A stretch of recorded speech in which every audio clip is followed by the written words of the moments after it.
Fala pessoal, meus amigos, tudo bem? Como é que vocês estão? Espero que estejam todos bem. Sejam muito bem-vindos ao nosso canal Horizon Educação. Para que você que não me conhece, eu sou o professor Gabriel Zanini, sou formado em Educação Física pela Unesp, sou mestre em Psicologia do Desenvolvimento, Comportamento, Ensino e Aprendizagem e sou doutorando do curso de Ciências da Motricidade também pela Unesp, tudo bem? E esse canal, pessoal, é nosso contato direto com conteúdos acadêmicos, com conteúdos relacionados a ensino superior, pós-graduação e todos os temas relacionados à saúde, a comportamento, atividades físicas, tudo isso trazendo para vocês o melhor conteúdo disponível aí em termos de conhecimento científico, tá? Sempre tentando fazer uma relação direta com temas atuais e ciência, tudo certo? Então, pessoal, para iniciar nosso mês de setembro, né, o mês de setembro é comemorado, né, e é feito um trabalho muito bonito da Organização Mundial de Saúde, né, do Conselho de Medicina e também do Conselho de Psicologia, que é o movimento Setembro Amarelo, né, que é um movimento de combate e prevenção a suicídio. E nós, pessoal, por sermos da área de saúde, sermos educadores físicos, né, eu ser formado e ser professor universitário, tenho, né, o dever e a obrigação moral de falar sobre isso, porque nossa atuação, pessoal, dentro do mercado de trabalho está diretamente atrelado a esse aspecto, né, comportamental, por assim dizer. Então, nessa aulinha de hoje, a gente vai comentar um pouco sobre os principais aspectos, né, relacionados à taxa de prevenção de suicídios e como nós, né, educadores físicos, por exemplo, podemos auxiliar, tá bom? Então vamos lá, pessoal. Bom, Setembro Amarelo, como eu comentei anteriormente, ele é um movimento organizado pelo Conselho de Medicina, tá? Em parceria com o Conselho de Psicologia, que tem como intuito, né, orientar e buscar sistemas de prevenção e combate ao suicídio. Por que isso é tão importante, pessoal? É importante que vocês compreendam isso, tá? Apenas no Brasil, nós temos em torno de 10 mil suicídios por ano. Isso é muita coisa, tá? Se nós pensarmos que dentro da Sociedade Brasileira de Cardiologia, nós temos vínculos, né, de que a maior taxa de mortalidade no Brasil é doença cardiovascular, é relacionada à doença crônica, e isso gira em torno de 360, 380 mil indivíduos por ano, né? Nós olharmos que todo ano 10 mil suicídios, 10 mil pessoas cometem suicídio, é uma taxa muito alarmante. Não é? Ela pode se tornar muito rapidamente 10%, né, de óbitos, por exemplo, se ela não for controlada a tempo. Porque hoje nós vivemos um processo epidemiológico que inclui, né, suicídio como sendo uma das principais causas-mortes, tá? Isso para o Brasil. No mundo, pessoal, nós trabalhamos com uma taxa de aproximadamente 1 milhão de óbitos causados por suicídio anualmente, tá? Países, né, como o Japão apresentam o maior valor, né, sendo o país com o maior valor, o maior número de pessoas que cometem suicídio todo ano e a todo momento, tá? É importante que a gente compreenda, pessoal, que a relação, né, do suicídio, ela está totalmente atrelada a questões ambientais, fatores comportamentais e o modo de vida, né, por que não dizer o hábitos dessa pessoa frente ao ambiente da qual ela se situa, tá? Então a gente poderia conceituar, né, compreender o suicídio como sendo um ato de deliberação diretamente executada pelo próprio indivíduo que tem como finalidade tirar sua própria vida. Olha, você poderia dizer para mim, olha, professor, mas isso é óbvio. Sim, pessoal, isso é muito óbvio de certa forma, né, falar sobre isso, nesse conceito, porém o que é importante que nós compreendamos é que o fenômeno do suicídio, né, ele é algo que vem durante todo o processo histórico da nossa humanidade, tá? Vamos trazer novamente a chamar a atenção para o Japão, por exemplo, tá? O Japão, durante a Segunda Guerra Mundial, durante guerras de shoguns, né, eles tinham o costume de fazer o seppuku, por exemplo, né, em que você se sacrificava para não dar a honra da sua morte a outro indivíduo. Né? Isso era um ato deliberado de maneira a executar-se propriamente dito, e pode ser definida como suicídio também. Tá? Pilotos kamikazes durante a Segunda Guerra Mundial, os próprios soldados, né, japoneses durante a Segunda Guerra corriam em direção aos soldados norte-americanos, principalmente na Guerra do Pacífico, de maneira a se suicidar-se e levar consigo outros. Tá? Então, nesse sentido, os termos diferenciam um pouquinho. Mas o que é importante que a gente compreenda é que esse fenômeno ele ocorre há muitos anos na história da humanidade, né? E é presente em todas as culturas, desde os egípcios, desde os gregos, até hoje em todas as nações. Tá?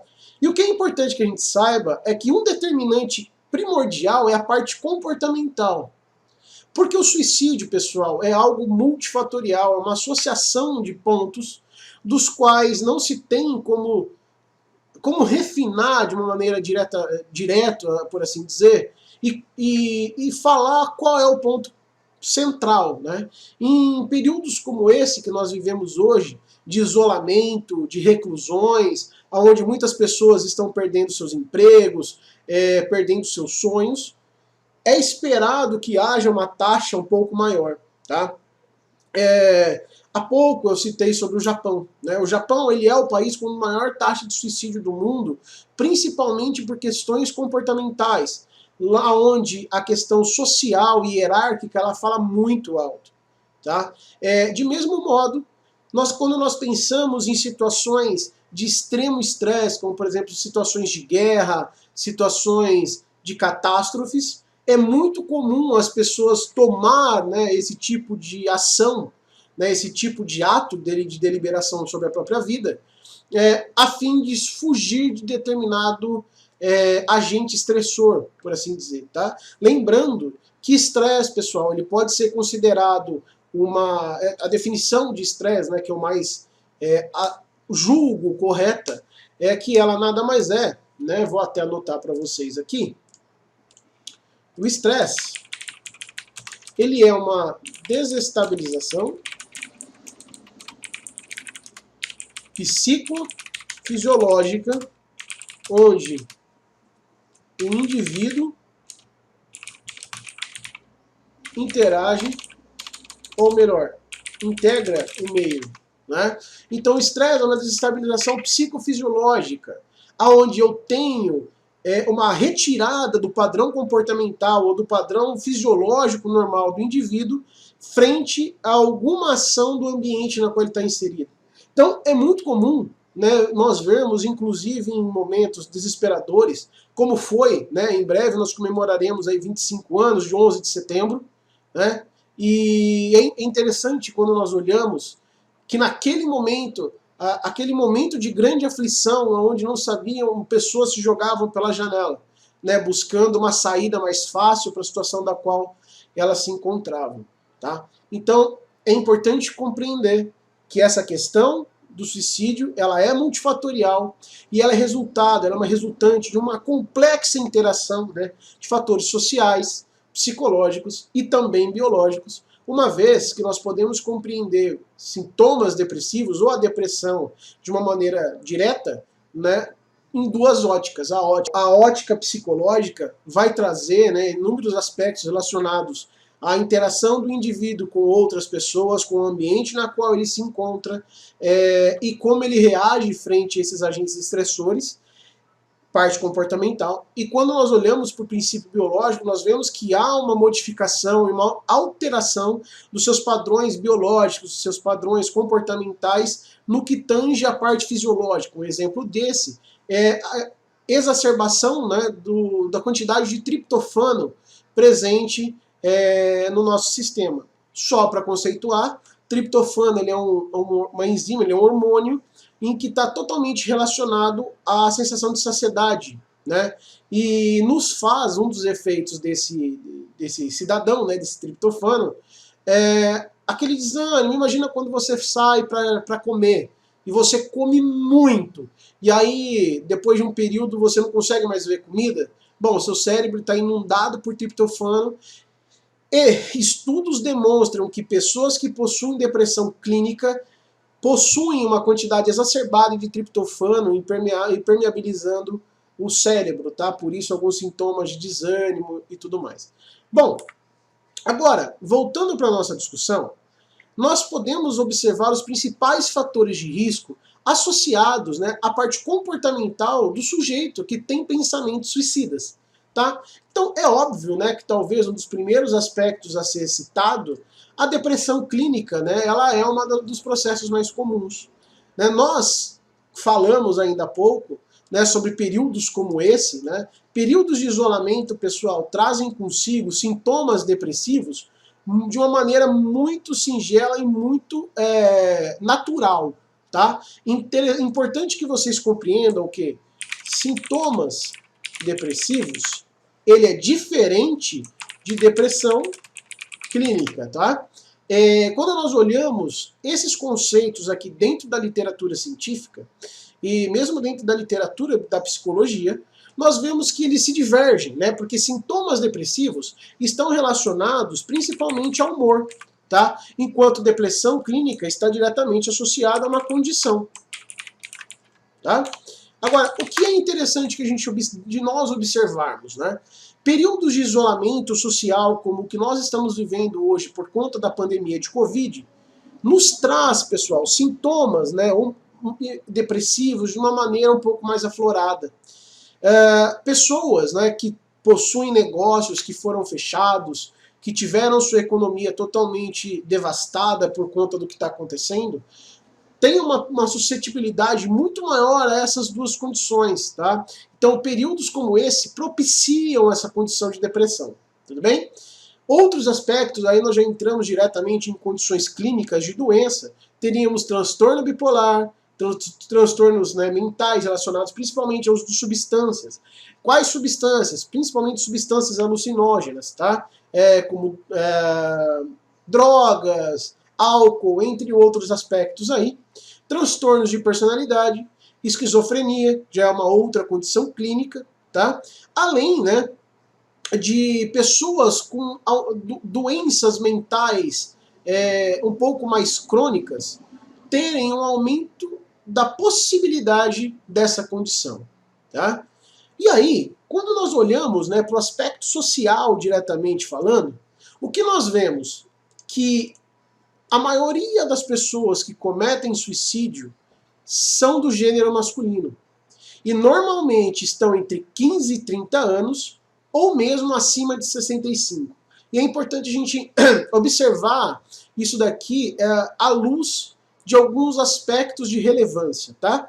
O gênero masculino, a cobrança, talvez seja muito maior, as expectativas, né, sejam maiores para o gênero masculino do que o feminino, não sabemos, tá? Mas o fato é que o maior índice de suicídios vem do gênero masculino.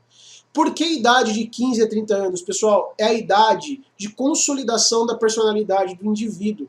É a consolidação, é o período de consolidação do qual o sujeito vai se compreender como indivíduo. Né? É o momento em que ele está passando pela escola, pelo ensino médio, no Brasil, é óbvio, mas ele está passando pelo processo educacional e procura, né, o que alguns autores da área de sociologia e filosofia iriam dizer, procuram suas tribos.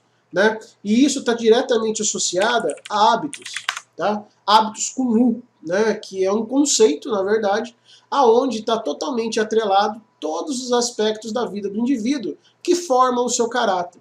E nesse período, pessoal, é muito comum a cobrança dos pais, a cobrança dos amigos, a cobrança social, né? E muitas vezes o sujeito ele não sabe como lidar todas essas demandas e todas essas cobranças e ele acaba cometendo o ato deliberado contra a própria vida. Tá? Um outro aspecto comum, né, quando nós olhamos para o sujeito de 65 anos, é o processo, vamos dizer que inverso. Né?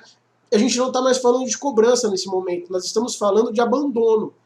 A gente sabe, né, que dentro da epidemiologia, entre os dados epidemiológicos, nós vemos que o índice, né, de vida hoje está em torno de 70, 80 anos. Porém, a partir de 65, é comum muitos idosos ficarem sozinhos, porque os filhos saem de casa, ou o parceiro vem a óbito, né? E ele se sente desvalorizado, perde sua motivação de vida, e ele recorre a determinados aspectos para fugir dessa condição, o suicídio sendo um deles, tá? Relações de áreas urbanas está totalmente atrelado a condições de vida, aonde áreas urbanas trazem consigo um ritmo muito mais acelerado que propicia quadros, né, de estresse aumentados, além, é óbvio, de estar totalmente associado a surgimento de quadros depressivos, tá?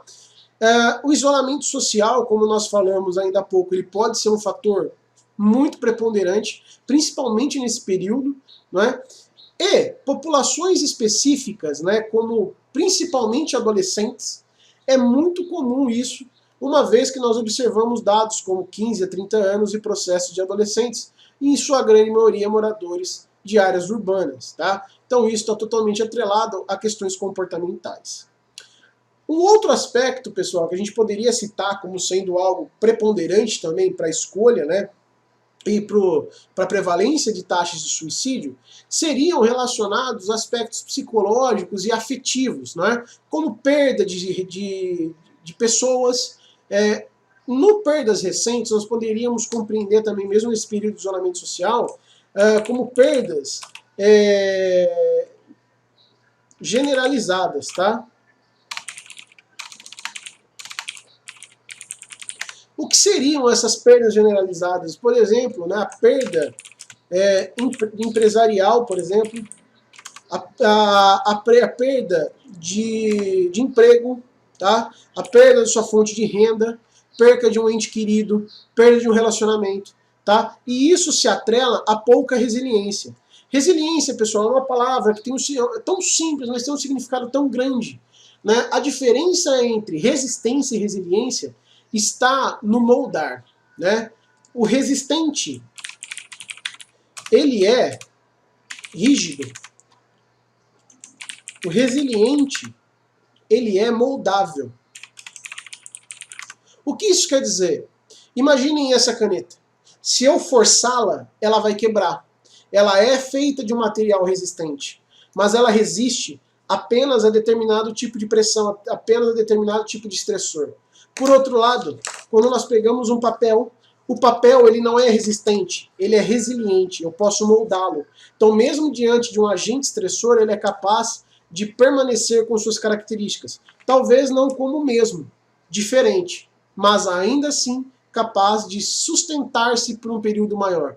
Tá? E isso nós observamos principalmente em momentos como esse de isolamento, momentos como esse dos quais nós estamos passando. Tá? É comum também, pessoal, pessoas que tenham sofrido algum tipo de abuso físico, né? Seja ele sexual ou não, também pode ser um processo de agressão.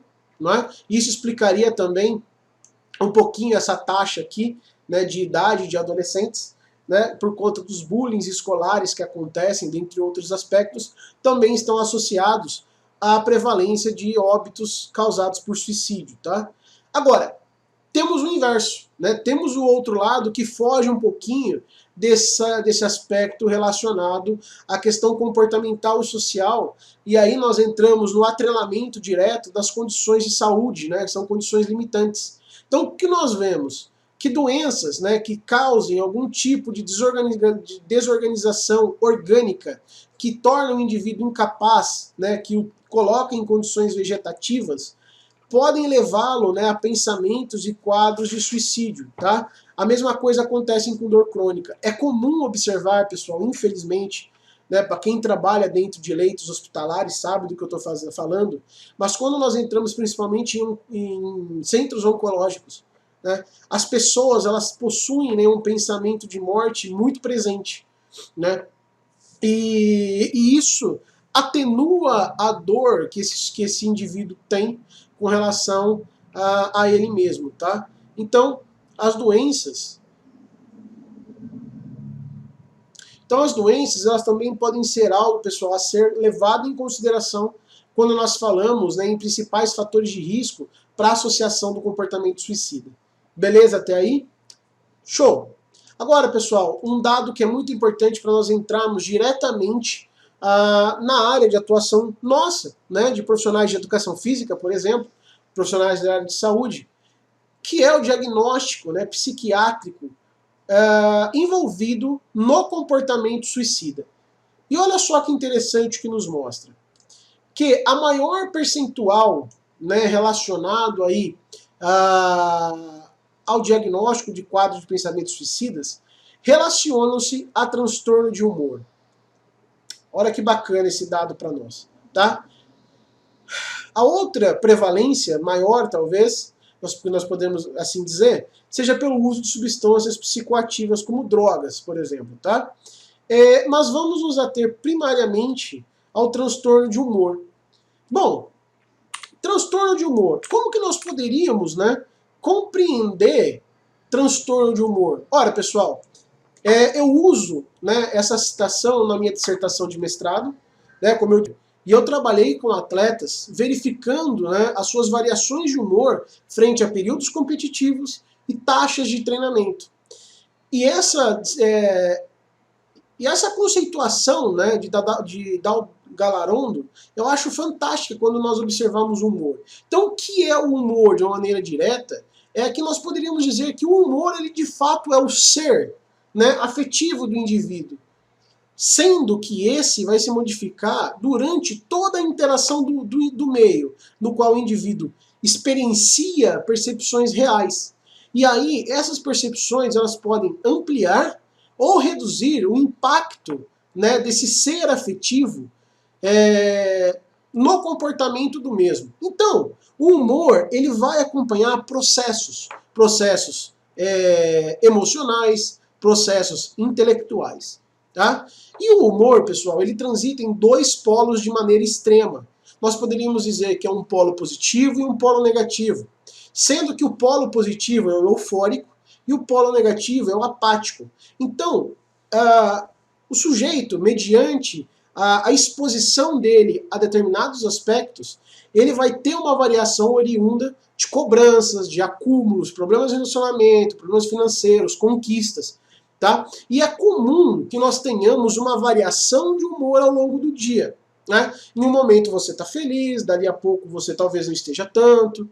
O que não é comum é que haja uma inversão brusca sem algo estressor de uma maneira direta, tá?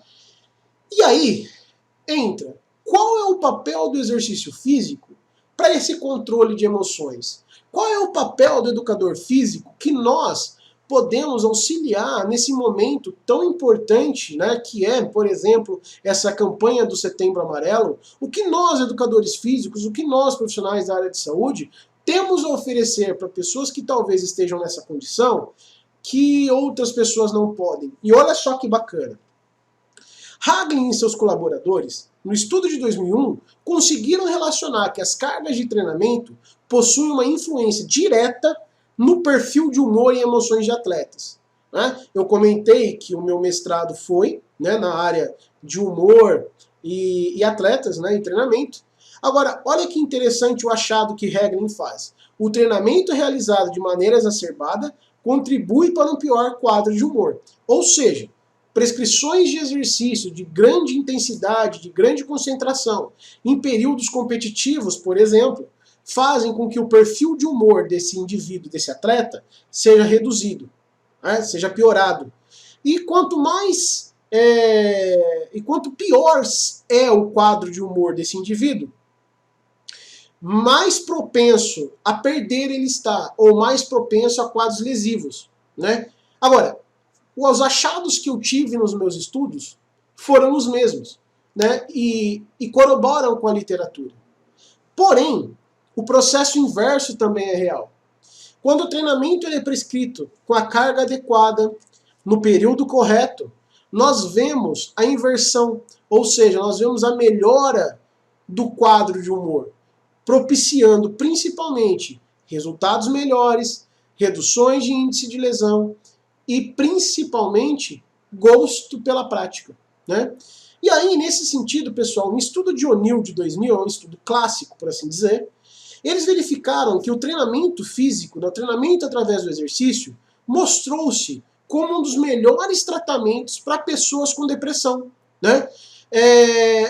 Tanto depressões leves quanto depressões moderadas. Porém, o estudo não foi conclusivo para quadros depressivos mais graves. Olha que interessante, nós podemos dizer que o exercício físico ele pode ser um atuante direto na prevenção de sintomas depressivos ou de depressão clínica. Nesse sentido, nós poderíamos concluir, apenas olhando o estudo de O'Neill, que o exercício físico seria o suficiente para melhorar quadros em que poderia levar o indivíduo a pensamentos e situações suicidas. Tá? De mesmo modo, quando nós olhamos para o estudo de Seine e seus colaboradores de 2006, lembrando que ele era um estudo de meta-análise, né? Onde ele verifica inúmeros outros estudos para tentar chegar em uma conclusão consolidada baseada na literatura, eles observaram que o exercício físico realizado tanto de forma isolada quanto em associação a tratamentos medicamentosos e psicológicos, ele foi suficiente para reduzir quadros depressivos de todos os aspectos, então leve, grave e moderado, como também melhora do perfil de humor. Ora, nós não falamos ainda há pouco que depressão é uma das principais fatores de risco para pensamentos e ações suicidas? E nós não vimos aqui que o diagnóstico, a prioridade maior relaciona-se a transtornos de humor? Ora, nós acabamos de ver que resultados na literatura nos mostram que o exercício físico não apenas ele tem associação direta entre exercício físico e perfil de humor. Então, o exercício físico ele é capaz de melhorar e piorar quadros de humor. E nós vimos que o exercício físico ele é capaz de melhorar quadros depressivos, né? Seja ele leve, moderado ou grave. Então, o que nós tiramos de conclusão apenas olhando para esses dados? O exercício físico, pessoal, ele é algo muito importante quando nós pensamos em pessoas que se encontram nessas situações de depressão clínica, de situações como de isolamento social, em que pensamentos suicidas, né, estão presentes. Né? Então, eu sei que hoje muitas pessoas estão incapacitadas de ir à academia, de correr na rua, ir a um parque, fazer uma atividade física, mas desse modo, pessoal, nós conseguimos ver a importância, né, que o exercício tem, não apenas no dia a dia, mas principalmente em períodos como o que nós estamos vivendo hoje. Tá? Para tanto, pessoal, só a título de curiosidade para vocês, existe na literatura, né, uma forma que nós, educadores físicos, que nós, profissionais da área de saúde, podemos utilizar para verificar como está o perfil de humor de uma maneira geral, tanto dos nossos alunos quanto dos nossos pacientes, dos nossos amigos, tá? Que é conhecida como a escala de humor de Bruns. Né? A escala de humor de Bruns, pessoal, ela foi desenvolvida, né, primariamente, né, por Hofs, né, por Palms, Profile Mod States, em 71. E, em 2008, Hofs traduziu para o português. Né? E nós temos aqui a tabela. Essa tabelinha, né, esse questionário, ele é utilizado posteriormente ao treinamento para verificar o quanto o treinamento impactou na qualidade de vida e no comportamento de humor desse indivíduo. É óbvio que não é utilizado apenas uma vez, é utilizado dentro de um período, né, previamente estabelecido, para verificar como o exercício ele pode induzir resultados no comportamento de humor. Tá? Então nós temos pesquisas hoje no Brasil, ocorrendo uma delas no meu laboratório, inclusive, em que nós estamos verificando isolamento social, o impacto do isolamento social no perfil de humor e o quanto o exercício físico tem capacidade de auxiliar, né, esse perfil de humor para melhora ou para piora. Tá? Fica aí apenas a título de curiosidade, para quem tiver interesse nessa área, pode procurar essas referências, tá? Que vale muito a pena. Agora, de uma maneira geral, dito que nós já vimos que o exercício físico ele tem talvez um dos resultados mais incríveis, né? Qual exercício físico eu deveria executar? Pessoal, não importa, tá? todos os exercícios físicos têm capacidade de realizar essas melhoras, né? Por quê? Inicialmente, tenho melhora das minhas capacidades fisiológicas. Filha da puta! Tenho melhora das minhas capacidades fisiológicas, então eu tenho melhora do meu sistema cardiovascular, tenho melhora da minha resposta respiratória, tenho melhora de quadros clínicos, por exemplo, como diabetes, hipertensão, eu tenho melhora das minhas respostas fisiológicas frente a doenças, tá? Não apenas isso, o exercício físico traz consigo uma valorização da autoimagem. Então nós sabemos que a autoimagem ela está atrelada a comportamentos, né? E muitas vezes a autoimagem ela pode ser um gatilho para desencadear pensamentos, né, depressivos. E o exercício físico pode auxiliar nesse sentido. Além disso, pessoal, é óbvio que o exercício físico ele traz consigo um panorama, né, muito interessante relacionado principalmente à socialização. Então, pessoas, como nós falamos anteriormente, de idosos, que muitas vezes têm pensamentos, né, depressivos e suicidas por conta da desvalorização que ele tem consigo, pela perca que ele tem, ou pela perda que ele tenha de um ente querido, né, ou pela exclusão que ele tenha por conta dos filhos ou da sociedade, o exercício físico ele pode ser uma saída interessante, pensando que o exercício traz consigo uma socialização, né? O sujeito ele se insere em uma nova realidade, do qual pode melhorar essa condição na qual ele se encontra. Tá? Além disso, né, redução de quadros crônicos, como doenças, por exemplo, ou agravamentos que trazem consigo lesões e outros aspectos, como por exemplo acidentes, que podem levar o sujeito posteriormente a ter um agravo muito grande e consigo sintomas depressivos, variação de humor ou pensamentos suicidas. Não apenas isso. Talvez nós tenhamos um dos principais pontos, que é a liberação hormonal, né? A liberação hormonal de endorfinas, que vão combater diretamente os triptofanos, como nós falamos anteriormente, tá? Então, só para finalizarmos, é interessante essa figurinha aqui, que é da Sociedade Norte-Americana de Psiquiatria. Eles colocam aqui, né, como tratamento da depressão, né, que os efeitos, né, depressivos, por exemplo, trazem consigo doenças cardiovasculares e câncer, infartos, né, ataques cardíacos, trazem consigo agravamentos de doenças, por exemplo. Tá? E o exercício físico, por sua vez, pessoal, ele consegue promover uma melhora, né, no coração, né, no sistema cardíaco, uma melhora em quadros de câncer. Existem muitos estudos, principalmente canadenses, pessoal, utilizando exercícios físicos como sendo um dos principais tratamentos para câncer. Eu tenho uma colega de faculdade que está no Canadá realizando pesquisas nesse sentido e ela tem obtido resultados fantásticos nas pesquisas. Tá? Então, o exercício físico, novamente, mostrando que também pode ser algo primordial no tratamento de câncer. Tá? Redução aí de pressão, né, como a gente já falou, melhora da energia e também do aspecto de si mesmo, né? Como eu poderia dizer, autoimagem, automelhora, da forma como a pessoa se vê, né? E com isso, um aumento da endorfina, né? E para que a gente tenha esse aumento de endorfina, nós precisamos de apenas 20 minutinhos de exercício físico por dia. Né? Se nós pegarmos esses 20, 30 minutinhos, nós poderíamos colocar, como a própria, né, ACSM preconiza, né? Como a própria ACSM preconiza, pelo menos 150 minutos, né, de atividade física moderada contínua por semana, para que o indivíduo tenha benefícios do exercício físico. Perfeito, pessoal?